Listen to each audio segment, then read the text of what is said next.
I'm John Batchelor. This is CBS Eye on the World. It is December 1934, Berlin at the Reichschancellery. Invited to dinner is our protagonist, Ernest Tennant. He is to sit with the dictator, Adolf Hitler, and a man by the name of Ribbentrop, Joachim Ribbentrop, who will eventually be the ambassador of Germany to England and Great Britain, and then he will be the foreign minister of Hitler, who will launch a predatory war that here in the 21st century still scars civilization. I attend this dinner thanks to a new book, Coffee with Hitler, by Charles Spicer, the untold story of the amateur spies who tried to civilize the Nazis. One of those informants, amateur spies, is Ernest Tennant, a man of the city, a well-thought-of gentleman in London. Charles, congratulations. Your book is wonderfully written. It is transporting. And you take me right into this dinner in the redesigned Reichschancellery. And the dinner is meant to begin a conversation between these two countries, Great Britain and Germany, who are eyeing each other as possible adversaries, but are both still weighed down by the damage of the First War. What do we need to know about Ernest Tennant, him attending this dinner that night? What is his ambition? Good evening to you, Charles. Good evening, and thank you for having me.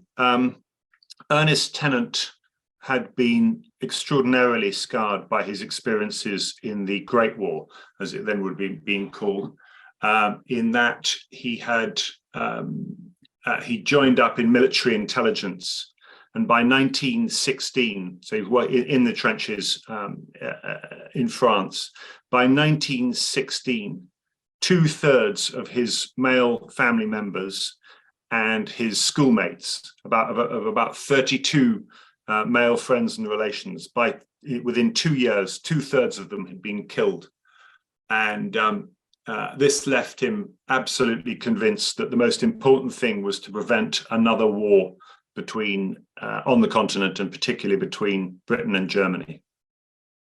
And the attendance of this dinner, he is an acquaintance, a colleague, a correspondent with Ribbentrop, von Ribbentrop, Joachim von Ribbentrop. And your story begins, in fact, in 1934, when the two sit together drinking late into the evening, speculating about the two countries working together. Ribbentrop is also at this dinner, so we need to introduce him. As Tennant is one of the protagonists, Ribbentrop is one of the villains. What do we need to know about Ribbentrop and his opinion of Great Britain at this time? He's a passionate Anglophile. He had come to Britain age 16 in 1909 for a year to learn English, and lived with a kindly English family in South Kensington, and fell in love with London and Britain. And so he admired, his English was so good, it said he spoke German with an English accent. So he was a huge admirer of the British, and particularly the British aristocracy and the more cultured end of society. Therefore, this dinner has a motive, and the motive is to move London society, London decision makers closer to German society, German decision makers, and the German leadership, Hitler in particular, but all of them. Göring is in attendance, Himmler's in attendance, and so is the foreign minister von Neurath. At this point, did Ernest Tennant understand that?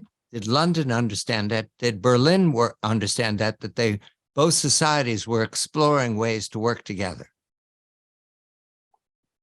I think that it would be fair to say that Berlin probably understood it better than London. Ernest, at the time, was frustrated with the British government, with Baldwin's government, in that they weren't really ready to engage with Hitler's Germany. Hitler had been in power for more than 2 years before any British minister even went to see him. It was the biggest economy on the continent, biggest population on the continent. The two countries still had full diplomatic relations, and yet no one had gone to meet Hitler. And they were going to see Mussolini. It wasn't that they were boycotting him because his was a dictatorship and an increasing dictatorship. It was just, there was a sort of disdain. They thought he was rather vulgar Austrian corporal. And so they didn't, I don't think they thought at that point that his regime would survive. So they hadn't really bothered engaging diplomatically or culturally. The story is about two organizations. One, the Anglo-German Fellowship, that's London, and the other was the Deutsche Englische Gesellschaft, that's the equivalent in Berlin. We're going to concentrate on the London version because we introduce another of our protagonists at this point. His name is Philip Conwell-Evans. He's a scholar and a German speaker, a fluent German speaker, as Ernest Tennant is. How did Tennant and Conwell-Evans meet or become colleagues? That's a very good question, to which I'm not sure we know the precise answer. We see them coming into each other's orbit, and it's interesting they came together because politically and socially they were for absolute opposite ends of the spectrum. Ernest Tennant was an old Etonian conservative, both big C, i.e. meaning the party, and small c culturally. He came from a very wealthy background.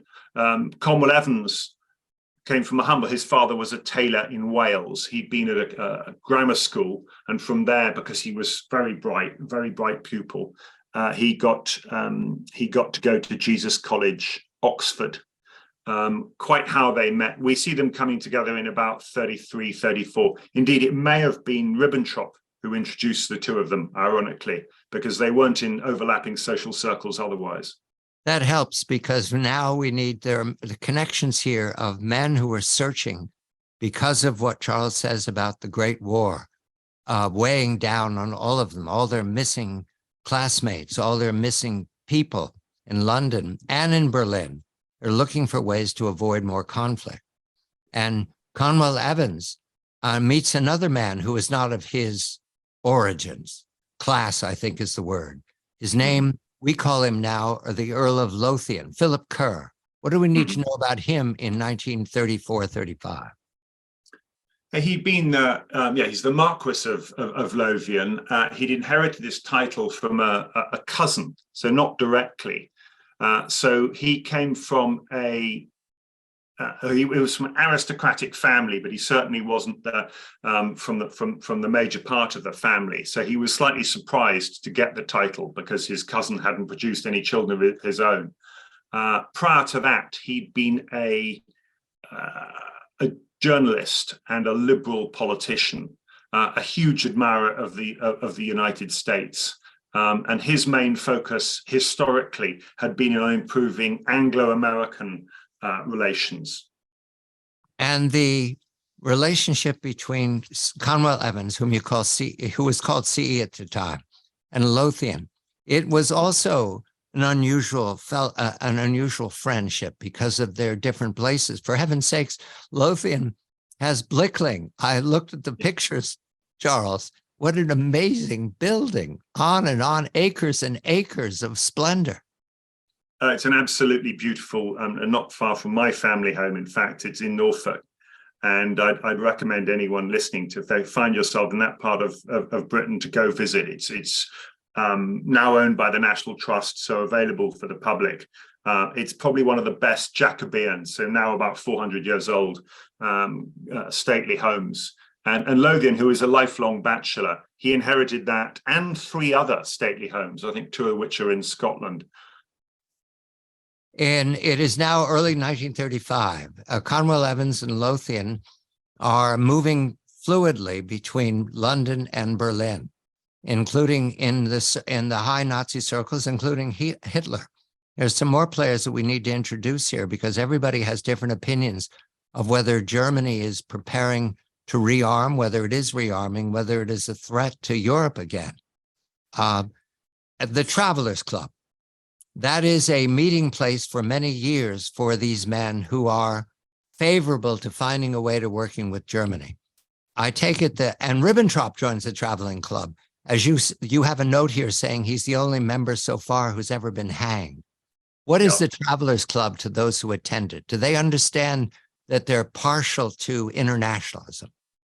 Absolutely. The Travelers Club was founded after the early 19th century, after the Napoleonic Wars, and it was founded by a group of Brits who were very grateful to the hospitality they would received on the continent during the Napoleonic Wars.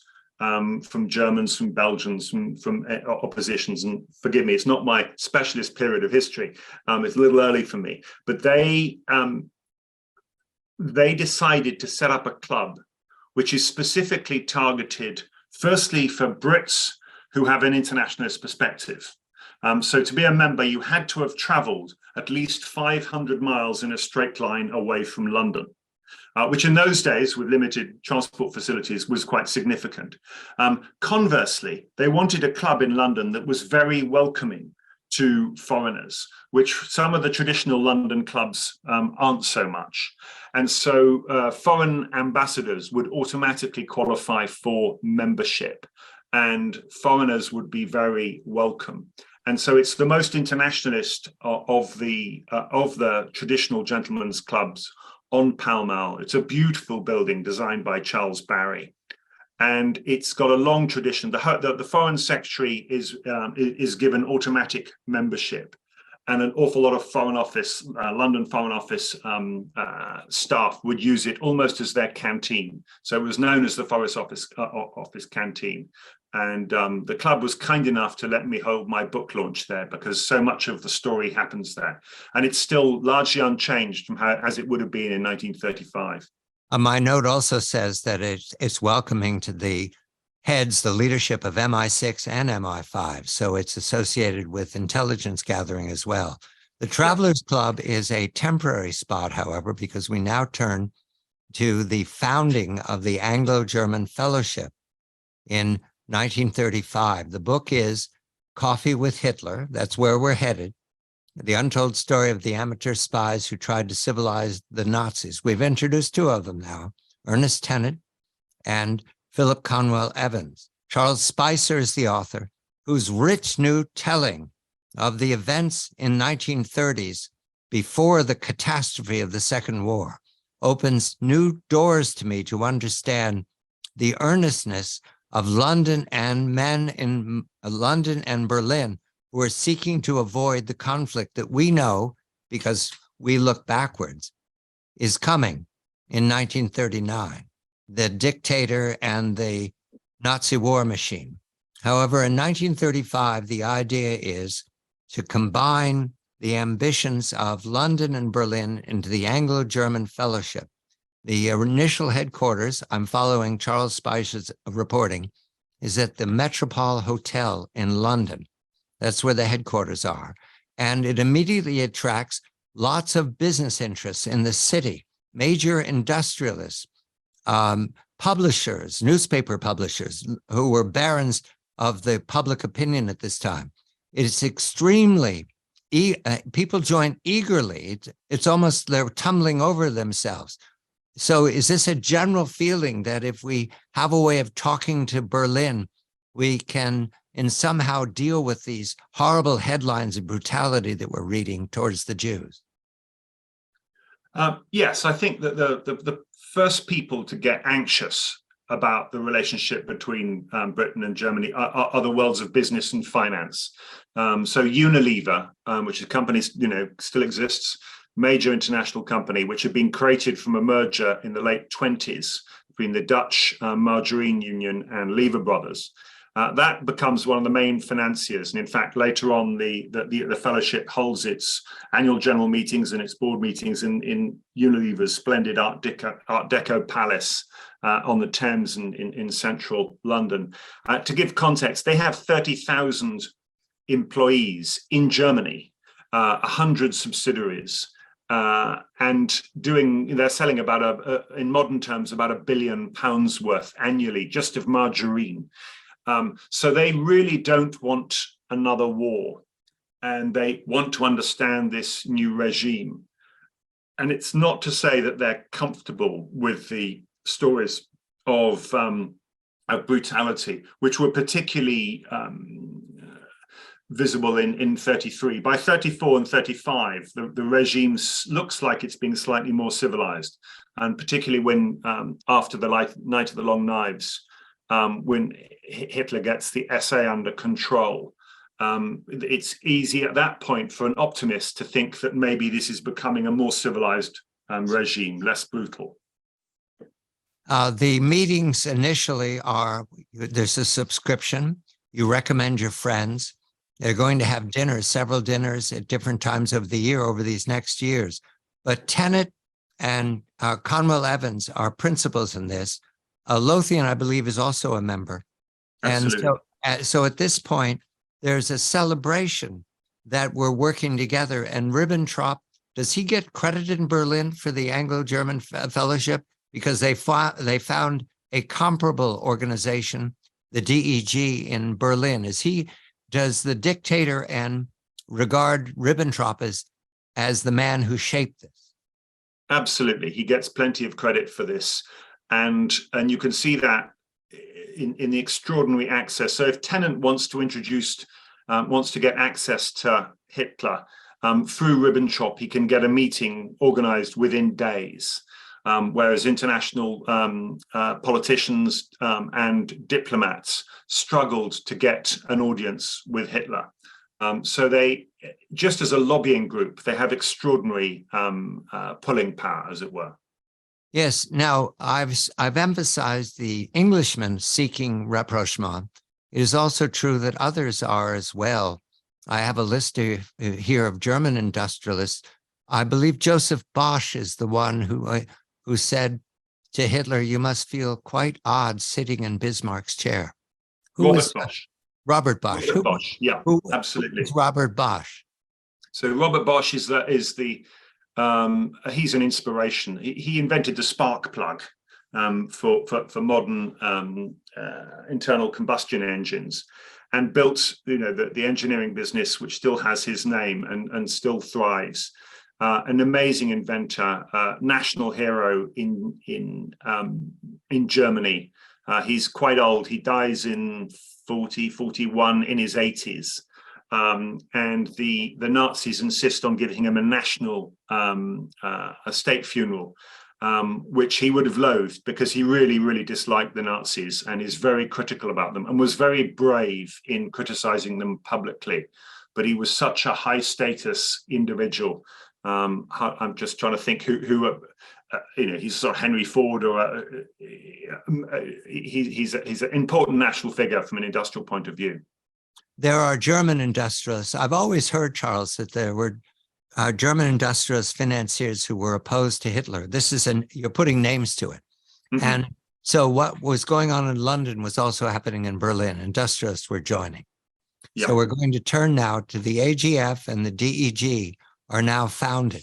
What is to be done, however, in the conflict between the predators in Reichschancellor, led by the dictator, and the men seeking peace in London? Charles Spicer is the author. The book is Coffee with Hitler.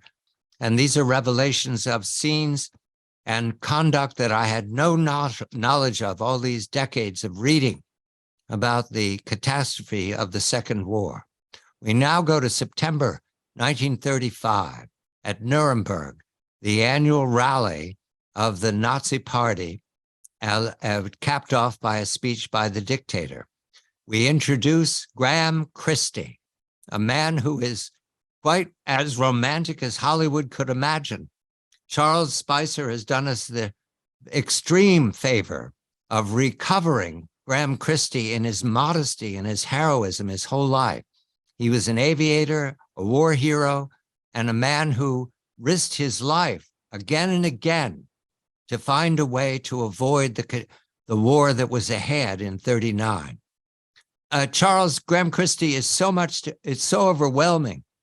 What is important to know about him and his role in the Anglo-German Fellowship? It's very important to understand his First World War track record. And he was an engineer. He'd been at school in Britain, which he'd hated. and went straight from high school to Germany, where he studied as an engineer, where he excelled. So he's completely fluent in German and a Germanophile. He learns to fly. He's one of the first people, one of the first aviators in the world, one of the first people to achieve powered flight. He commissions his own plane in 1913 and tours the north of England, demonstrating with another pilot. It's a two-seater, this biplane, to people who've never seen aircraft before. And when the war breaks out in the summer of 1914, by that point he owns two planes. He gives them to the British Army and signs up as a junior officer, even though he's in his 30s, so quite old when the average pilot's only 20. He joins up and he flies throughout the war. And he is, as well as being a brilliant engineer, he's a brilliant aviator. He was one of the very first people to do tactical bombing. And that's bombing from a plane in the middle of a battle over a key asset to try and disrupt the enemy. He's taking I worked out he's flying an aircraft which weighs about the same as a horse, and he's taking a bomb up with no bomb launching capabilities. He's just dumping it over the side of the open plane, a bomb that weighs about the size as the average woman. So these extraordinary physical feats. And he carries on flying all the way through the war and ends up very decorated with an MC, CMG, and a DSO as a wing commander. And he's exhausted. He's shattered. He appears to have had some form of nervous breakdown, they would have called it in those days, sort of mental health, PTSD, I would guess we would now diagnose it. And it takes him a year or two just to recover from the trauma of his war. And he then dedicates himself to trying to understand what's happening in Germany and feeding that information. So unlike Conwell-Evans and Tennant, he's always an intelligence agent. They become that later on. He serves as the air attaché for a while in first the US in the British Embassy in Washington, and then he does the British Embassy in Berlin. Yes, there are three of them now: Ernest Tennant, Philip, Conwell-Evans, and now we're talking Grahame Christie. Grahame Christie has a working relationship with another man who's critical to understand these in-between war years. Vansittart, who is he? Sir Robert Vansittart.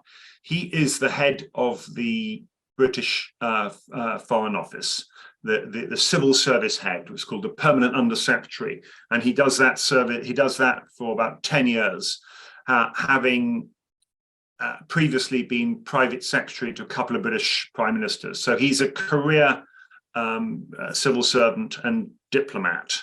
And he's a passionate anti-appeaser. He is consistently lobbying the British government to take the threat of the rise of Nazism more seriously.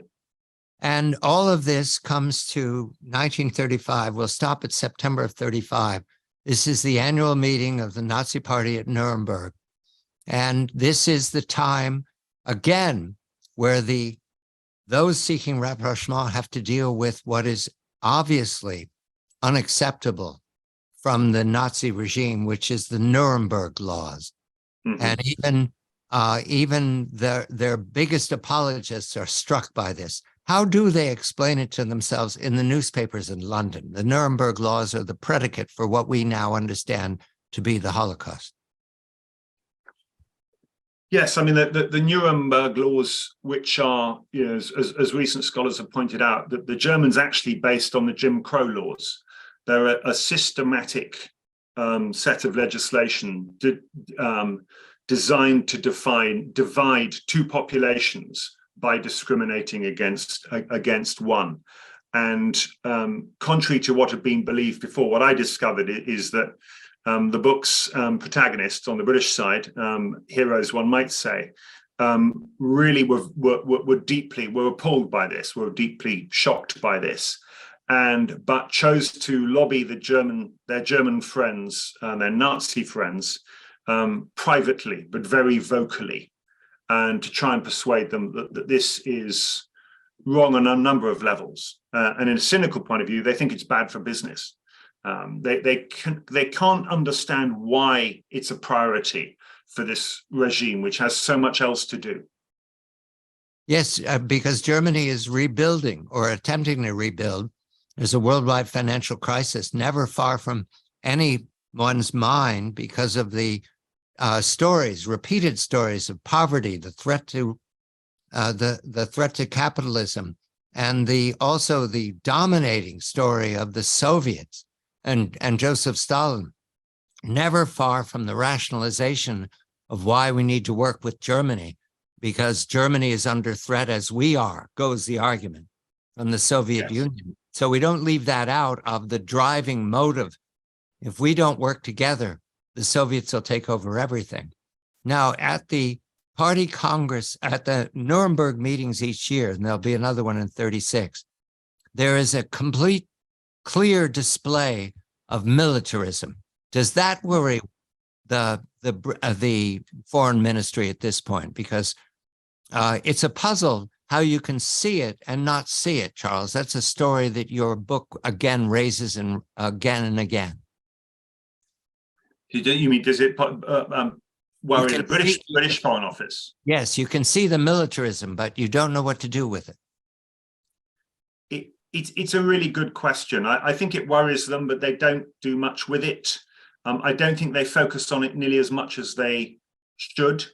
You have the Anglo-German Naval Agreement, the 34-35, when they allow Hitler to build up his navy, equivalent to a third of the British Navy. They clearly, with the benefit of hindsight, they should be much more focused on it. Christie is consistently urging them. He's particularly focused on the build-up of the Air Force, which is why he builds this relationship with Göring. Yes, we need to mention that relationship. I'm glad there's so many, Charles. We get overwhelmed. It is an accident of history that Grahame Christie is related to 2 or 3 very brave people living on the Dutch, is it the Dutch-German border? Yeah. The Schusters. And he's related to them, but they're related to Hermann Göring. And Göring is an air hero, Christie's an air hero, and they have a friendship. I guess that's the only way we can describe this. A man who is presented by the American version of the war as one of the monsters also has friendships with one of the heroes of the English side of the war. Absolutely. And in those days, he could appear to be one of the more civilized Nazis and quite internationalist. He had a Swedish wife to whom he was devoted. He was convinced Anglophile. He admired the British aristocracy with their hunting and the shooting and the stately homes, and actually, replicated that for himself at his own home. So he has a genuine conviction, and he always wanted to try and negotiate peace with Britain, or maintain peace with Britain. We need to go now to Grahame Christie's phone call. This is March of 36. Grahame Christie calls, my note says Saturday, 7 March. You're reporting, it feels like you are there. A phone call from Grahame Christie to Vansittart, Sir Vansittart, saying that there's trouble at the border. This is the Rhineland. Now, of the moments in your book where I wanted to reach in and say, don't you see? Can't you do something? Christie gives London a days to move, a day warning that Hitler's going to make this move into the Rhineland, violating the terms of both the Versailles Treaty and the Locarno Treaty. So London knows, they're not completely unaware. And you report that Hitler thought it was going to fail. Why doesn't London react? Is that still a mystery, Charles?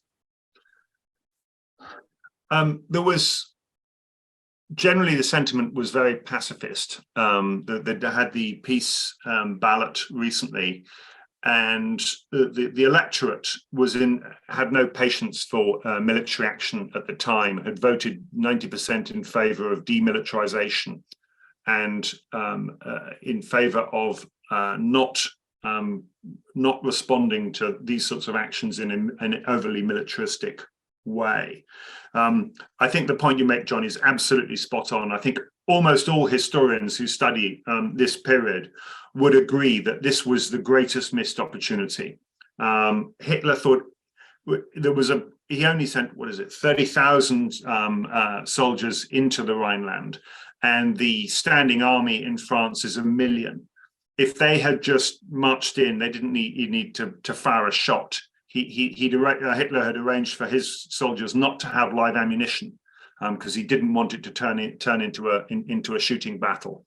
And so it's a tragedy that it would have been the one time if we'd stood up to him, it could well have changed the path towards war, remove that path. I'm speaking to Charles Spicer. He is the historian who gives us Coffee with Hitler, the untold story of the amateur spies who tried to civilize the Nazis. Wonderfully rich new book is a telling of the period of the 1930s prior to the catastrophe of the Second War that fills in the missing pieces of the conversation between Berlin and London as they circled each other, saying, we're not going to do that again. We're not going to destroy another civilization. We must find a way. 1936, the presumption is that, oh, well, Hitler's threatening, but he won't move before the Olympics. He does. He just did. He moved into the Rhineland. And now the Olympics, an opportunity, again, for the two cultures to deal with each other in a positive way. Again, our protagonists are amateur spies, but they're professional, German-speaking seekers of peace. They're seeking a way to avoid the catastrophe of the Great War. And they are all invited to the Olympics, including those who are sympathetic with the Nazis, with Hitler in particular. And Vansittart is wined and dined, the most important civil servant, if I understand correctly, with a massive office in government and great power, can pick up a phone and call anybody. He's wined and dined by the Germans. What does he make of it, Charles? Well, he comes back alarmed by the regime, but somewhat placated, because the Nazis do wine and dine him so effectively. It's a very good question. That he, and genuinely, he wasn't wrong, because that's a high point in Hitler's positive perception of Britain, and he genuinely did want peace. He wasn't just playing a game at that point with the British. Now, the terms of the deal he would have wanted with Britain would have been a Faustian pact, which would be, you give me free hand on continental Europe to do what I want, and I won't interfere with your empire. And that never would have been acceptable. I think most historians agree on that. But he still thought he had a chance with that. So he was genuinely charming to Vansittart and charmed by him. Yes, we come again. Charles's books is filled with so many lavish dinners and wonderful receptions. This is August of 1936, which we remember as the Olympics, and the heroism of the contestants, especially the heavyweight crew that defeats the Germans, all celebrated. But what is actually going on is in the stands. That's what we must pay attention to. Those attending. There is a lawn party at the Ribbentrops. I have this as 600 guests. One of them, of course, Vansittart. And we introduce our villain again because von Ribbentrop at this point is still maneuvering to be promoted within the Nazi regime. He has a meaningless title right now, but he wants to go to London. Does Vansittart regard Ribbentrop as someone of weight? What does he make of him, Charles? No, he doesn't. And his brother-in-law, Sir Eric Phipps, who is the British ambassador to Berlin at the time, is particularly dismissive of Ribbentrop. He's an intellectual lightweight. He's very poorly educated. He's very insecure. He's very thin-skinned.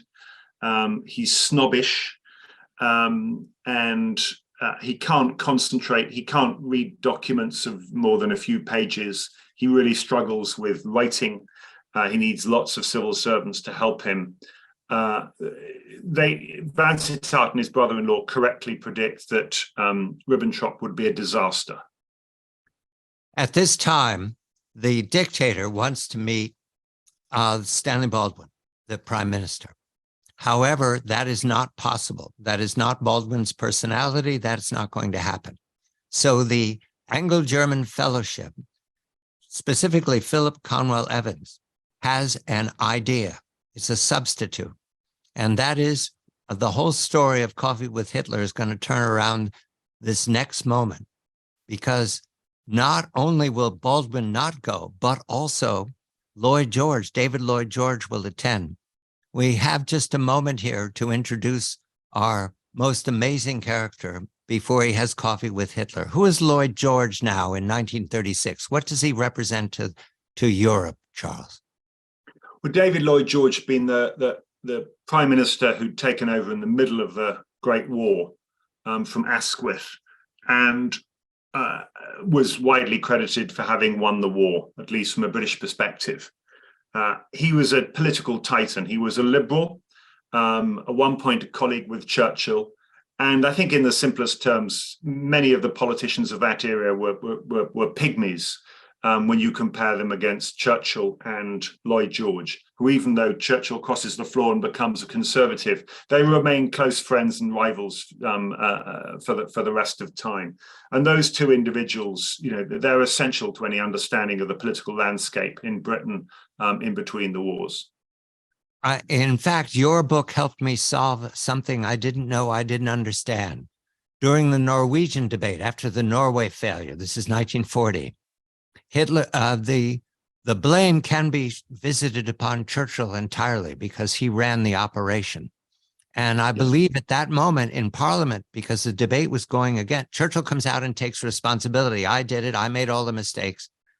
Lloyd George stands up and defends him. Mm. And I've always puzzled why that happened and how amazing it was, because within moments, Churchill will be prime minister after this is April of 1940. So their relationship is a mystery, but what your book makes clear is that everybody had to have a relationship with Lloyd George. He was the eminence grise of Parliament? Is that how he was regarded? He was what they call the father of the house, which is a sort of longer standing, most senior member of Parliament. And he remains a member of Parliament long after he'd stopped being a minister or prime minister, always with ambitions to come back into the cabinet. And he volunteers for various cabinet roles. But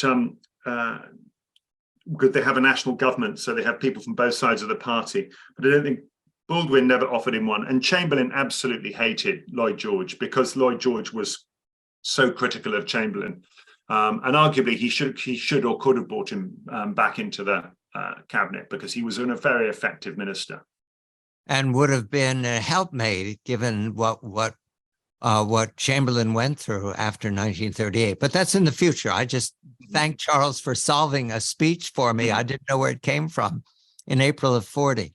All right, now the recommendation is made, and Ribbentrop will take credit for it, but it was really Conwell-Evans who charms the Lloyd George, and Lloyd George who charms everyone. The Welsh wizard he's called. And we're going to go to Coffee with Hitler at Berghof, thanks to Charles Spicer, the new book, Coffee with Hitler, The Untold Story of the Amateur Spies Who Tried to Civilize the Nazis.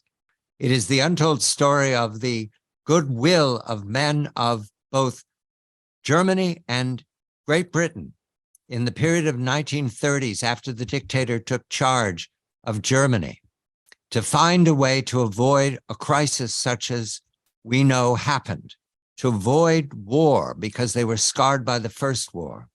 We come now to September of 1936.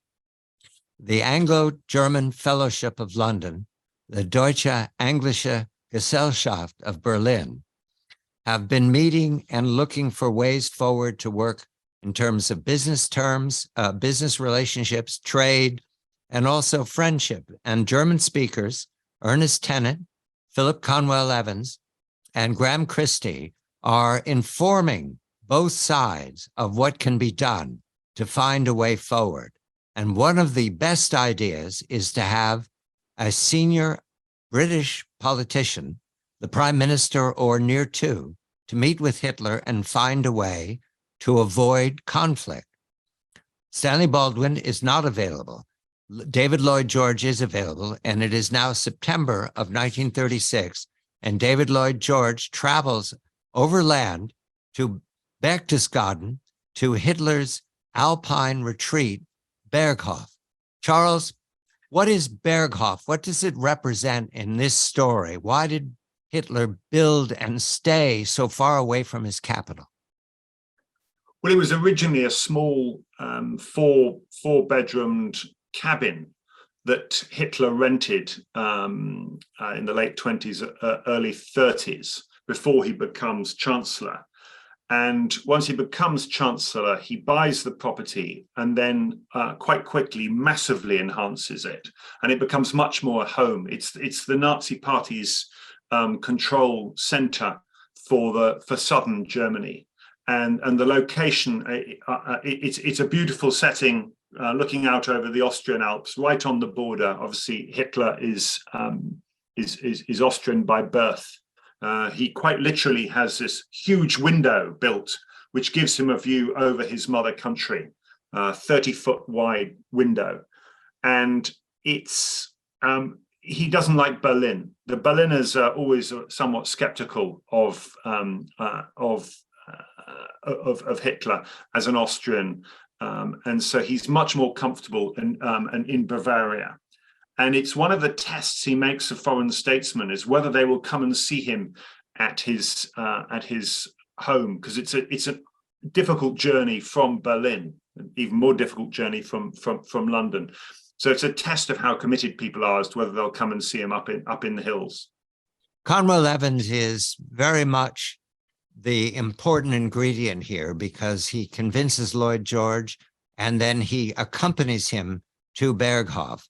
They finally arrive at the steps. You have to climb a series of steps up to the entry hall. It's all been rebuilt and decorated. And there is a photograph in Charles's book of the dictator standing above Lloyd George, and Lloyd George, with a smile on his face, is reaching up to shake his hand. What we know about the dictator is that he liked to look down upon people who were entering. Lloyd George, however, seemed to understand this, and at the same time, he was present to charm the dictator. What did Lloyd George say about it? Because I know at the time he wrote in a positive fashion, but later on he was castigated for the meeting. What did he want to accomplish? He wanted to charm, he wanted to civilize Hitler. And he thought that having a dialogue is better than no dialogue. He wasn't in government himself, so he was a free agent to come and build this connection. And you're right, he's been castigated. And after the war, Churchill wrote about him saying he was naive. He was certainly playing a game. It was a game that we all know didn't work, but he was trying to build rapport, which in these circumstances, if you're not at war with someone, which we obviously weren't at that point, is quite sensible in my view. And the approach that Lloyd George makes is sophisticated. Here's where you convince me, Charles. He notes the portrait of Frederick the Great as a child hanging in the entry hall. Now, Lloyd George is very smart. That surprised the dictator, if I read you correctly. So he had very carefully prepared for this. So it is the opinion today then, thanks to your introduction, that Lloyd George had a mission and he carried it out effectively. And it was a successful meeting. Is that too general, or is that fair, Charles? No, I think it was a very successful meeting. We know from the notes and the memoir of Paul Schmidt, who's the man in the middle of the picture, who's Hitler's translator, that Hitler was absolutely delighted. In fact, there were 2 meetings over 2 days. The second day, he was so pleased with the first meeting that he said, "Come back tomorrow and bring your entourage." So Lloyd George had brought both his children, his son and his daughter, who were both MPs at the time, members of the British Parliament, and a number of other people, including the Prime Minister's doctor, one of the Prime Minister's closest aides, Baldwin as Prime Minister. So there was quite a lot of official blessing, but it was an unofficial visit. So plausible deniability. So they come back and they have this very jolly tea party the next day, which we actually have video footage of. And the goodwill between all the parties was massive. And the tragedy is that they were unable to build on that. Other things got in the way subsequently. Conwell-Evans is present. Oh, and I left out a detail here, old school tie. Conwell-Evans is Jesus College at Oxford. And you write something all new to me, that is associated with Wales traditionally? Yes. Yeah. And it was always a college attracted Welsh scholars, often from relatively humble backgrounds. So a lot of Welsh who've succeeded in British society have done so via Jesus College, Oxford. Now, to the diplomatic arrangements that Lloyd George has in his mind, he proposes to reopen or extend the Locarno Conference because there is a sense of grievance that is uniform about the Versailles Treaty, punishing Germany quite in excess of what it could sustain in the interim period. And the German people have suffered accordingly, is the general opinion that Hitler used as leverage to produce his repudiation of the Versailles Treaty and the Locarno Treaty. So Lord George lays that out right away to Hitler. But there's a little detail here. Whenever Russia is mentioned, you write that someone observed that Hitler's lips twitched. I'm trying to figure out what they were seeing. We see this again and again meeting Hitler. Something happens that's quite irregular and people walk past it, but they remember it afterwards. What does he mean lips twitched? Was there something wrong with him? I mean, he literally has a visceral response when Russia comes up in the conversation. His loathing for Soviet Russia is innate. It's absolutely passionate. In contrast to his very positive demeanor towards Great Britain, and the problem is, as soon as anyone mentions Russia, he starts ranting in German, and all he wants to talk about is the threat of Russia, which he really did. So obviously the great irony is he then does a non-aggression treatment with them. Yes, of course. Lloyd George finds the dictator unpretentious, modest, and well-educated, which is surprising given what we know now. But then again, he was attempting to charm him. Why is it that the dictator wanted to meet Baldwin? What is Baldwin compared to Lloyd George? What was Hitler's thinking? Well, Baldwin is now he's a forgotten figure even in his home country, and he had been the first Secretary of the Treasury the tail end of after the First War, and when we had a massive national debt. Baldwin was a very wealthy businessman. He'd inherited a lot of money from his father's business, and he gave about a third of his wealth to pay down the national debt. And he did so secretly, but it later came out.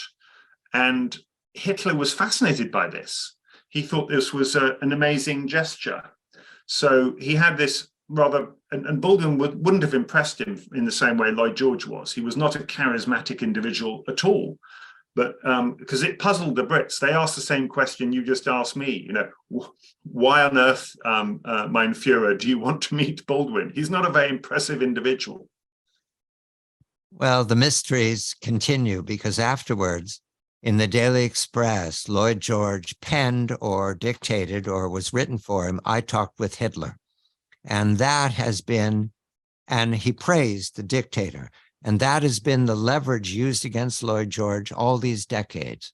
And what you've done, Charles, is very clearly laid out the facts. to come to a different opinion, that Lloyd George was making an attempt to do something that the prime ministers, MacDonald, Baldwin, and then Chamberlain, did not see how to, either didn't see it or didn't know how to do it. I think that's very sound analysis. I just want to add one point, if I could, John, to sort of join some of these threads, is that it was Lloyd George who had negotiated the Versailles Treaty with Clemenceau and the other allies. And so he was personally responsible. And his private secretary in 1919 was the future Lord Lothian, who we talked about previously, and between them, they had drafted the guilt clause, which forced Germany to accept the guilt for starting the war, which by any analysis was a somewhat simplistic piece of legalese. We leave Lloyd George's fate to everyone's reading of Coffee with Hitler, because we now turn to the aggression which will show itself when Ribbentrop, our villain, arrives in London as the new ambassador from the Hitlerite regime. Charles Spicer is the author. The book is Coffee with Hitler, which we've now watched. Everybody can turn this story in many ways, but Conwell-Evans, Ernest Tennant, Grahame Christie, and Vansittart and others are well informed of what's going on. And their failure does not undermine the credit they deserve for seeking peace. They couldn't see the future. They could know the past, which was the horror of the Great War. A whole generation and a half dead on the battlefield for nothing, no gain, and a breakup of families and empires. We now come to Victoria Station. Charles tells me Victoria Station, arriving are the Ribbentrops, Annelies and Joachim Ribbentrop, to represent Germany as the new ambassador, replacing a man who was extremely successful. What is Ribbentrop's mission as he arrives? What has Hitler told him to do, Charles? Hitler's asked him to forge an alliance with the British. And this is a simplistic plan to just pick off all his potential obstacles towards continental domination. If he can neutralize the British by whatever means, then he can do what he wants on the continent. So the initial mission then is cynical on the Hitler's part. He wants Britain in some way blocked by a demonstration of friendship so he can go ahead and persecute what we know to be his neighbors. It was starting with Austria and Czechoslovakia and Poland, and then eventually the Low Countries and France. So is Ribbentrop perfectly aware of this, that his job is to block and befuddle the English and not to be friends with them? It's to form an alliance by being friends with them, but for those cynical reasons that you outlined. So the desire for friendship was sincere. The motivations were to allow them to do the rest of their program. They really didn't want to go to war with Britain. They were comfortable going to war with others.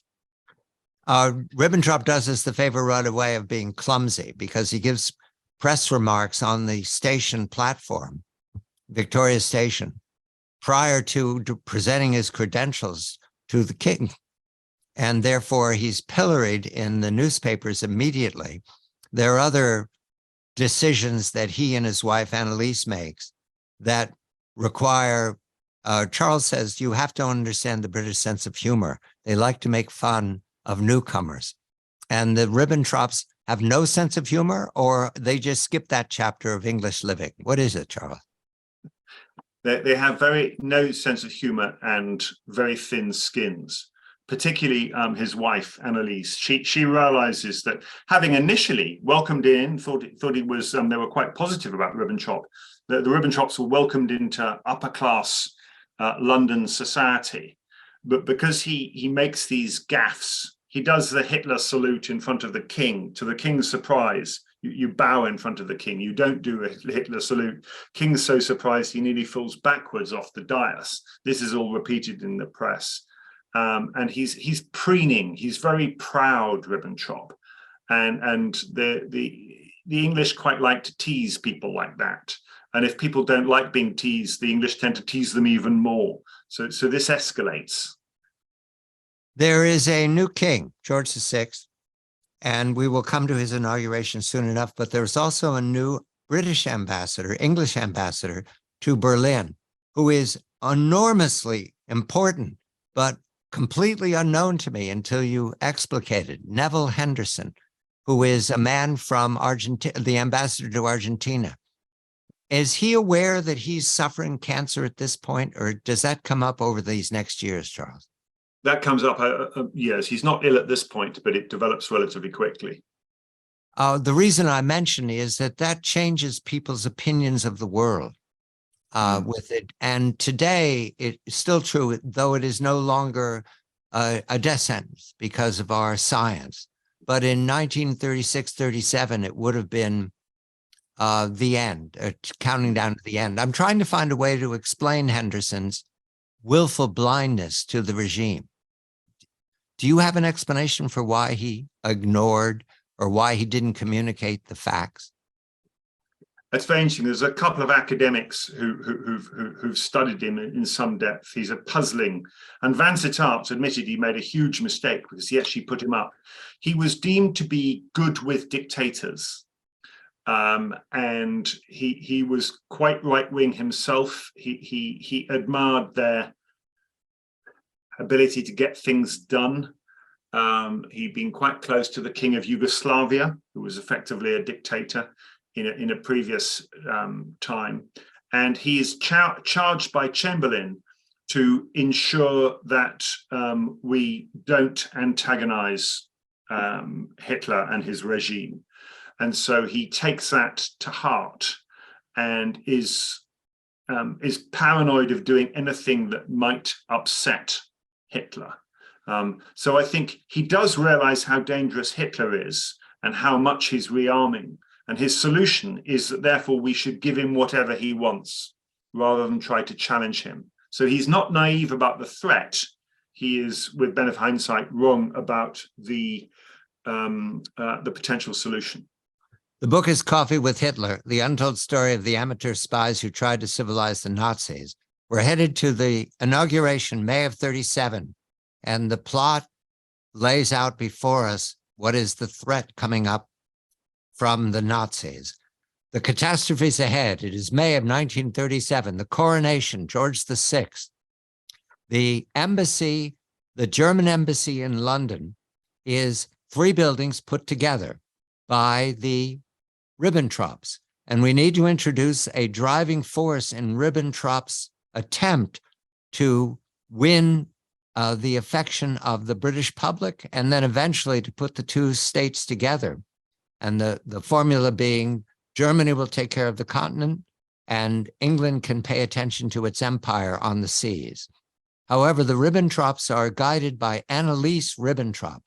And I tell Charles we must attend to Annelies because she outlived Ribbentrop, who was hanged in 1945, I believe. And 47, thank you. And she wrote afterwards about her memories of living in London, where she was offended by the English habit of making fun of newcomers or the new boys. Annelies, she was well-to-do when she married Joachim von Ribbentrop. As I remember, her father was a champagne maker. Is that right, Charles?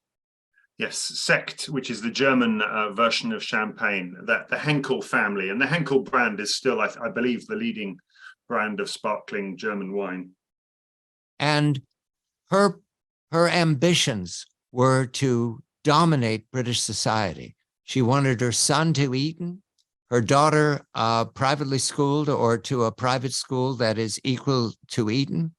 And she wanted people to come and pay obeisance to the new Germany. There's a party held at the embassy to inaugurate during this period the new ambassador, whose mission there is, because he speaks English perfectly and because he dresses like an English gentleman, always perfectly turned out, is meant to charm everyone. You describe a party that resembles something like fraternity party. They fly food in from Germany. They cater it specially. There's champagne flowing in all directions. And all of English political society showed. One of the joys of Charles's book is that the Churchills are always present, but they're not the stars of the scene. I write down Halifax was there, Eden was there, Inskip was there, Vansittart, the Churchills. The crush was overwhelming. The ambassadors from the Dominions were all in attendance. And yet, things didn't go well for Annelies because she wore the same color gown as Anthony Eden's wife. Was that the failure? Well, that was sort of spotted by one of the newspapers and reporters and stuff, which is the sort of thing which would have upset her, because it was snarky. It was mean-minded for that journalist to say that. But they had 1,300 guests, and although it was a big building, there was just too many people, and all of the world is in town for the coronation anyway. It's the big event of the night, although there was a competing reception at the Austrian embassy on the same night. But it was just overdone, so people couldn't get in. All the cars got log jammed trying to get to the embassy, and so people had to get out of their taxis and their chauffeur-driven cars and complete the journey by foot. And when they got there, the passages weren't wide enough, so that the waiters couldn't get through. So the whole thing ended in a degree of chaos, from what I can see. I have gone so fast past some of these amazing events. We need to pay attention to the fact that there were people who joined the English-German Fellowship who were not inspired by trying to find a way to go forward and civilize the Nazis. They were Nazi sympathizers. And Lord Londonderry is important to mention. I think at this point, we've not mentioned the Mitfords, but there were prominent, and I wrote them down, Charles, it overwhelms me. They have two names. They have their real name and then they have their title. And they were also in attendance that night alongside Eden and Lothian. At this point, is Lothian beginning to have doubts? Does he already have doubts at that ceremony? Yes, he's beginning to express these doubts, particularly to Ivan Maysky, who is the Russian ambassador in London, who's left us very detailed diaries, which are a fascinating resource for historian because they're contemporary from the cynical perspective of a very shrewd and cynical Russian observer who's a friend of Lothian's, a friend of Churchill's, and a friend of Vansittart, and assiduously notes. And he points out that Lothian had realized that Hitler was on a path that was beyond redemption at this point. Also, at this point, Vansittart recognizes that CE and Christie are valuable intelligence sources. That has not been true up to this point, I believe. My note says it's this time that Vansittart becomes, in effect, he's a volunteer MI6. Is that how he thinks of himself? My information is as good or better than theirs? Well, funny enough, MI6 and MI5, they ultimately report to Vansittart. Well, certainly MI6 reports to Vansittart, so he has oversight of them, but they had remarkably poor sources of intelligence. They had no access to Göring, for example. So he sets up this parallel private detective. It was called Van's Detective Agency, and Christie had always been part of it. Christie had always been a source, but Conwell-Evans had previously been more positive about the chances of civilizing the Nazis. But he realizes, prompted substantially by his friend Christie, that he's got that wrong. So he does a full volte-face in 37. And from then on works consistently and bravely to just gather intelligence to what's going on. Because he's got these networks, he's got these friends, so why not use them? Now, surprisingly, Hitler sends a representative to the coronation, von Blomberg, who is a respected senior military official who is given a tour of Kent, of Canterbury, and meets the Baldwins and Edens. At this point, there is a mixed picture of what Hitler intends. Von Blomberg is welcomed. My reading of your presentation, he does not at all upset the English. Is that correct? Well, he goes down very well. He's very charming. And it's similar to the circumstances around the time of the Olympics. There is a lot of, apparently sincere goodwill. He's actually Minister for War, which was a certain irony. And it's worth pointing out that Göring had wanted to go in that role. He wanted to represent the Führer at the coronation, but Ribbentrop nixed him. And it's interesting to see, because Blomberg loses his job. There's a scandal. He marries a much, much younger woman soon after, who turns out to have a police record for prostitution. And that's a scandal. And he's drummed out of the army after 40 years. So any positive effect we might have had on his mentality is nixed by the fact that he lost the job. And it's interesting to speculate that if Göring had come over, whether that would have changed the diplomatic path. Yes, there's always the possibility of visits from Berlin to London. We've been emphasizing the London to Berlin travel all the time, either by train or by aircraft. But bringing in a senior Hitlerite figure would have been significant. All they have is Ribbentrop. A detail about Annelies Ribbentrop: she wants her son Rudolf to go to Eton. Eton rejects him. The papers make fun of von Ribbentrop. They make fun of their awkwardness. And you tell me Westminster School, you've recently learned, where Rudolf eventually was placed, still has documents that connect to these events. It's as if, Charles, you've written a story that was yesterday. That's fascinating. And what we have here is a story that is growing on the front pages of the British newspapers. So we need to attend to what happens next before the crisis of 1938, which is a visit by the extremely lordly Halifax. We've not spent enough time talking about Halifax as a figure who inherits the foreign ministry once Anthony Eden resigns in protest over the accommodation to Berlin, and what Eden sees as not paying attention to the rise of war. So next we're going to turn to Halifax's visit to Berghof. This is Coffee with Hitler by Charles Spicer, the untold story of the amateur spies who tried to civilize the Nazis. Lloyd George met Hitler in September of 36. It is now the summer of 37 into the fall of 37. There is no longer an illusion in London that the Nazi regime is rising to power, both to remilitarize and to brutalize its citizens everywhere, but especially Jewish citizens. At the same time, the DEG in Berlin and the Anglo-German Fellowship in London are being penetrated by spies. And I hardly have time to go very far in these avenues that Charles introduces us to, but the NKVD is present. MI5 is always watching the fellowship.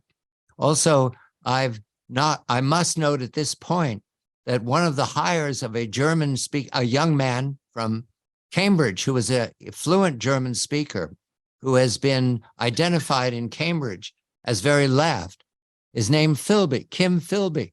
Charles, when I read this part of your book, I said, this is too much. I've had to learn the Cambridge Five entirely from the Soviet point of view. Now I have to learn it from the German point of view. Why was Kim Philby at the Anglo-German Fellowship? He was hired by them. He was paid by them. Yes, he was asked invited to come in to set up the publicity department, to do a bit of what we would now call PR. And just like now, when companies run by older businessmen need to do stuff with social media, they will go to university graduates from a top university to get the latest thinking. That's what they appear to have done by getting Kim Philby to come and join. He's introduced by a family friend who's a member of the Sir Roger Chance, who's a family friend who's a member of the fellowship, and he joins both as a member and a member of the staff. And he's reporting to his cutout, or he's reporting to the Soviets, because Stalin is watching this. And a sidebar from later in the story, but let's introduce this. Stalin pays a great deal of attention to the fellowship in London and the Gesellschaft, because his fear, his anxiety is that Germany and Britain will work together to oppose the Soviets. Absolutely. And you know, obviously that's a major piece of macro diplomacy, but does appear to have been prompted by this relatively small organization and this one individual in the shape of Philby, who's feeding this information all the way through to the Second World War. And he's encouraging Stalin to see the fellowship as a bogeyman that could create that sort of alliance between Britain and Germany against Soviet Russia. Note here, the DEG, the Deutsche Englische Gesellschaft in Berlin, my note says that it was much more baldly anti-Semitic than anything that happened in London. Is that correct? Their presentation, their language, their remarks in the newspaper were consistent with Hitlerite. Only later on, the senior politicians are certainly loyal Nazis, but a lot of the businessmen who were members and had supported it and indeed financed it were quite skeptical about the Nazi regime, and a number of them were internationalists, so weren't explicitly anti-Semitic. We're still trying to find a way to civilize Hitler.